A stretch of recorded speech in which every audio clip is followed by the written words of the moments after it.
I'm not going to lie, that was one of my favorite songs of yours, and I did ask her backstage. You did request it, and I happily played it. Yes, so thank you for that on a personal basis. Of course. You are in town. You're opening up for Jonah Kagan at the Aladdin Theater, who's also been on this stage a couple of times. And that's a sold-out show, so I hope you have your tickets. And you've also opened up for folks like The Head and the Heart, who have been here a couple of times. Amazing. And Stevie Nicks, who hasn't. But not for lack of trying, honestly. But, I mean, those are three really unique artists in their own right. But, you know, folks that have been on the road for a while. And as a younger artist, I'm not going to say newer artist because you've been doing this for a while, but as a younger artist, there had to have been things from each of them that you sort of gleaned and learned from. Have you taken any of that with you and sort of put it into practice on your own or in your career? I mean, for sure.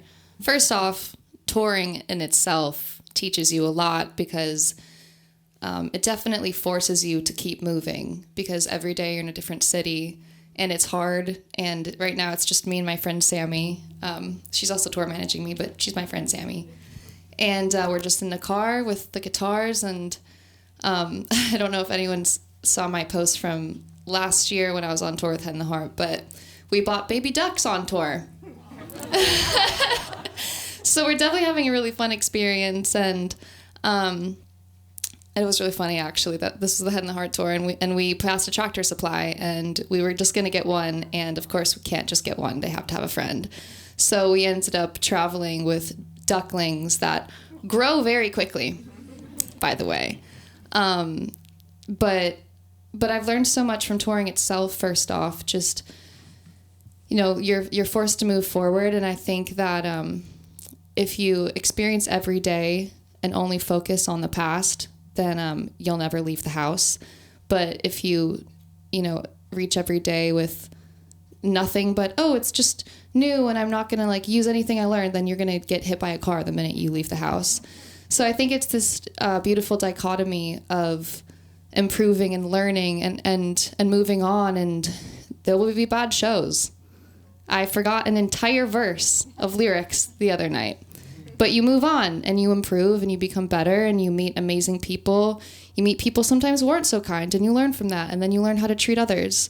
But with Jonah and Stevie and Head and the Heart, I think what's so cool about all three of them, all artists in their own rights, all so different, and all telling their truth on stage. And it makes me think of poetry that I love.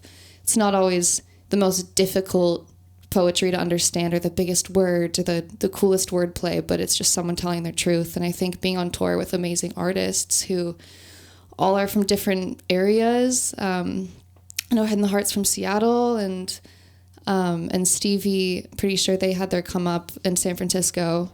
So different areas of the world, different perspectives, different times.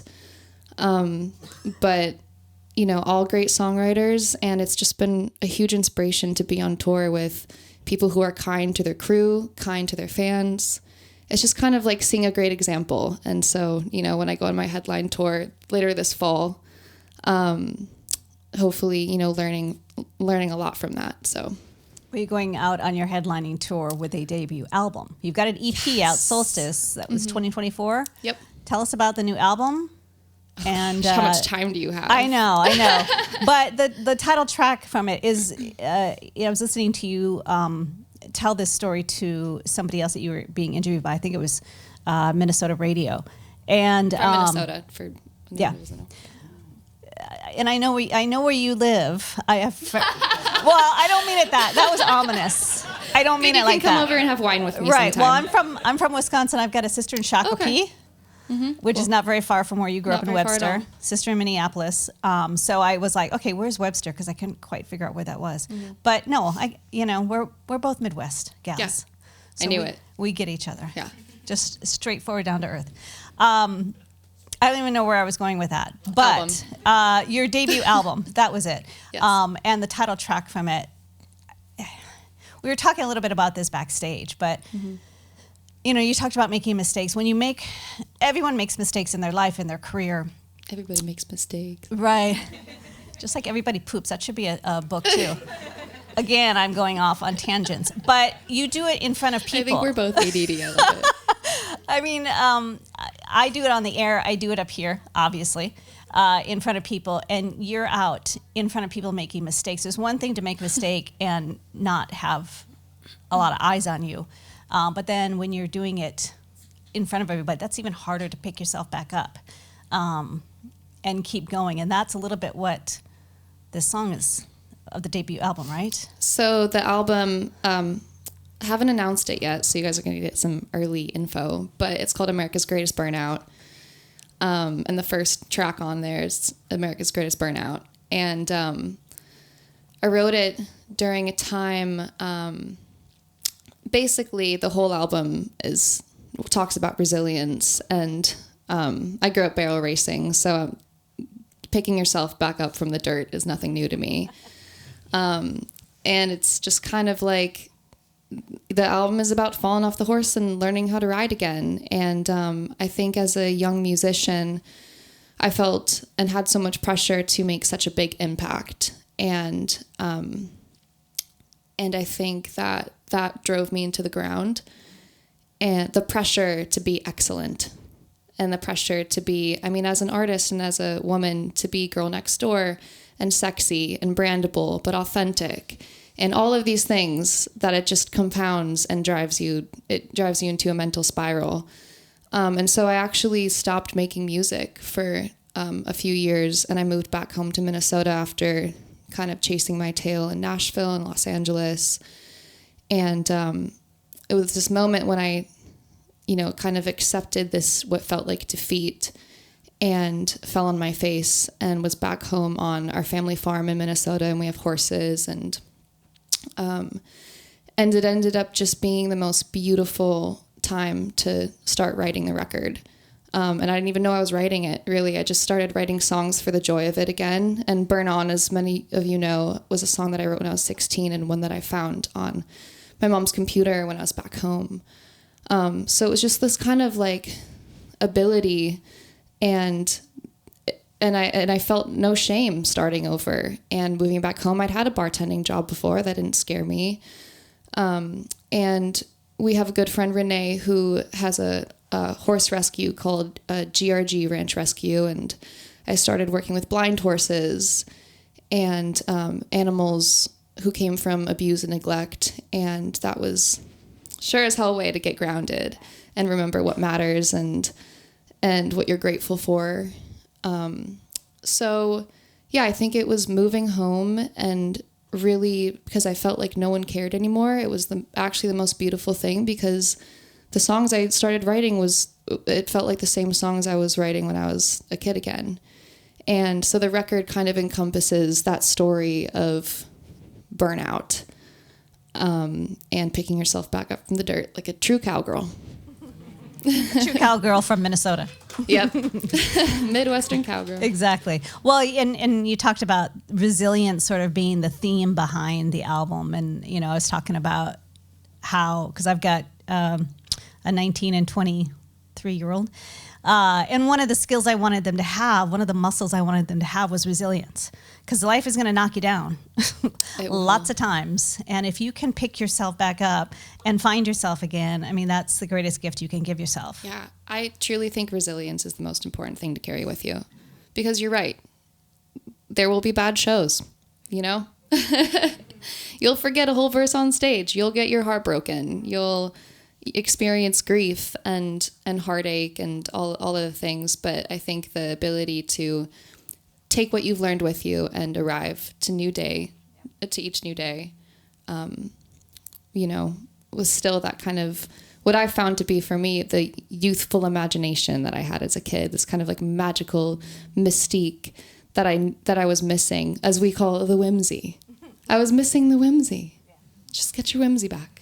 So you've been in Nashville for a time. You were in LA for the time. I remember you talking about Nashville, and what you learned there was the importance of lyrics. Mm-hmm. What do you take away from your time in LA, and what do you think is sort of the essence of your music from Minnesota? Like, what do each of these places give you musically speaking?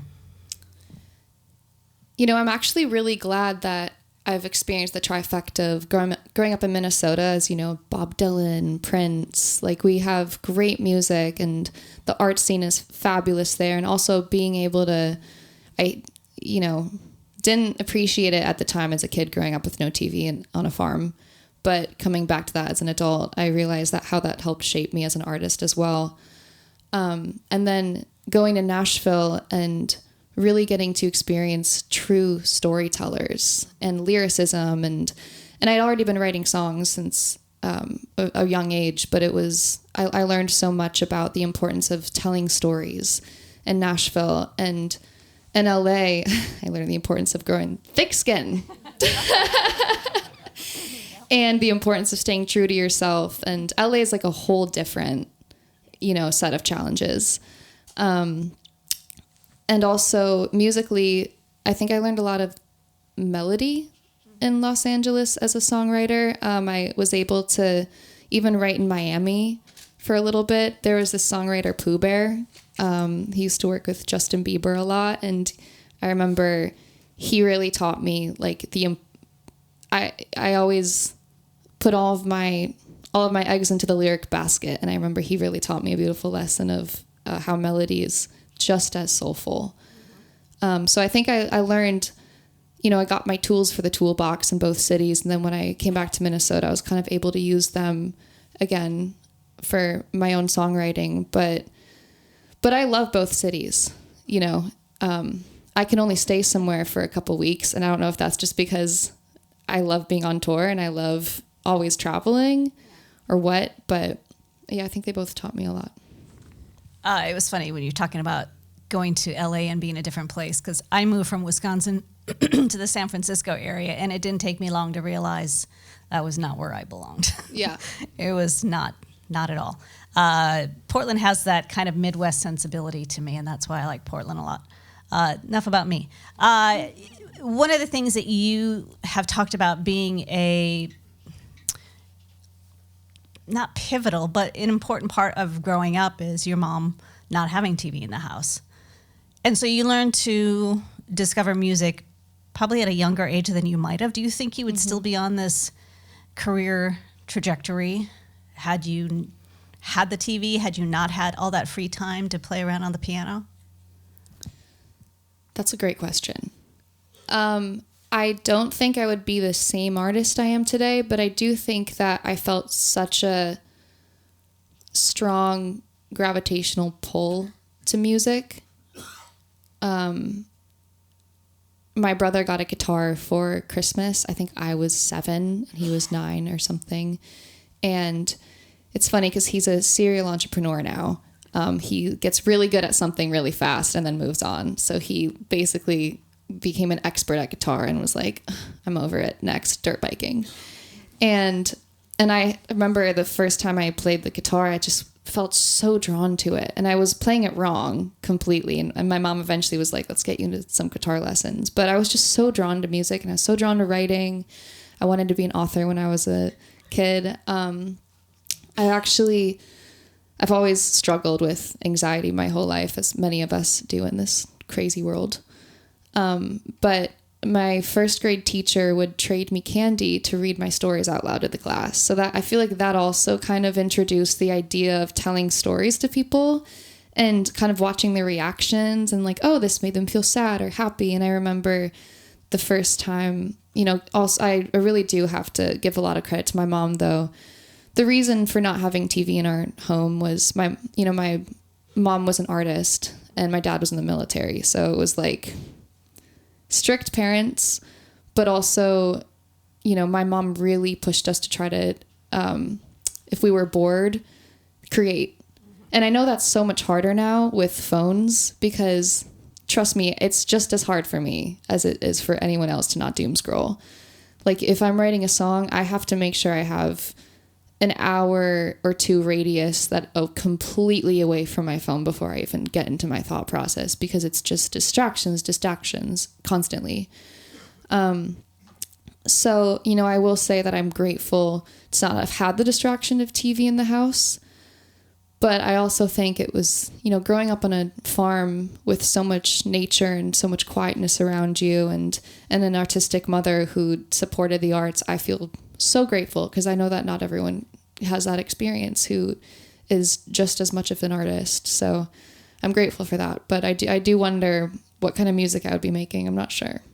You had the space to create. All right, one more thing. You've got a merch table up there. Yes. Beautiful T-shirts. Your mom at one time, I don't know if she still does. She does, yeah. Still designs your merch. Yep. My mom, the Hollow Bones bandana is like a, Hollow Bones special. And the Bluebird one, the Smoking Son of a Gun from the song Fly. And beautiful stuff. So, she's amazing. Yeah. So check out the merch table. Yes. I'm going to get out of the way. Anna is going to be, like I said, opening up for Jonah Kagan tonight at Aladdin Theater. You're going to play some more songs for us, so I will step back. You let me know when I'm out of time. I think these folks will not stop you. Okay. So you do you, Anna. Okay, thank you. And if you guys have any more questions or whatever between songs, just yell them out. I'm sure one of them is about the spine here. We found it on tour. We were driving from Phoenix to Solana Beach, and there's these beautiful sand dunes, which is why I have sand all over my guitar. It's been falling out of the guitar for the last week. But we found this spine off the side of the road, and I'm not really sure what it is. We can talk about it later. Don't need to talk about it right now. Forget I said anything. I think her name is just Spine. I've gendered her. It's a girl.